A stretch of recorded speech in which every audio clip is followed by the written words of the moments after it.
Upper Room Philippines. This is the Lord Touch, featured the voice of our youth.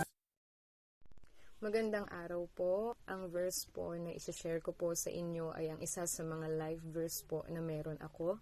And yun po ay Matthew 6:33, wherein it says, "But seek ye first the kingdom of God and His righteousness, and all these things shall be added unto you." Naalala ko po noong bata po ako, ito po yung verse na unang-una ko pong narinig. Sinabi po ito ni Mama sa akin nung tinanong ko siya kung ano ang gagawin ko kung sakaling gusto kong makamit ang mga pangarap ko. And even though I was young back then, I immediately understood what she meant by giving me this verse. Simple lang naman po ang sinasabi ng verse na to. Sinasabi po rito na bago mo hanapin ang sarili mo, yung ibang tao o yung mga bagay na gusto mo sa buhay mo, unahin mo munang hanapin ang Panginoon. Seek first the kingdom of God, ang Diyos muna bago ang lahat, ang Diyos muna bago ang kahit na anumang bagay.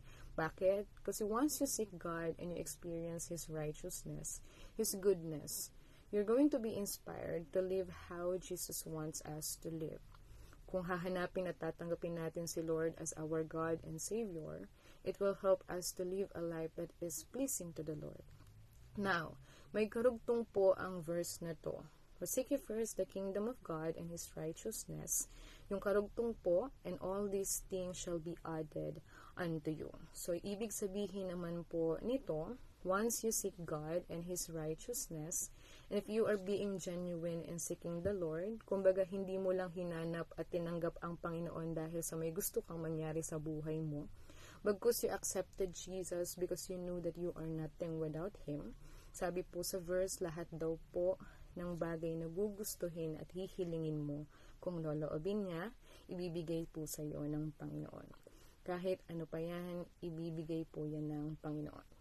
And I am a living testimony po of this verse dahil totoo at tapat po ang Panginoon sa verse na to. Dahil sa lahat ng bagay na hiniling ko po sa Kanya, kahit yung mga bagay na akala ko po is imposibleng makuha ng isang tulad ko, ibinigay po ng Panginoon. Kaya sa Diyos po ang papuri at pasasalamat.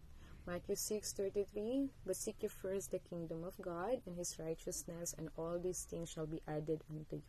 Thank you po, and God bless po.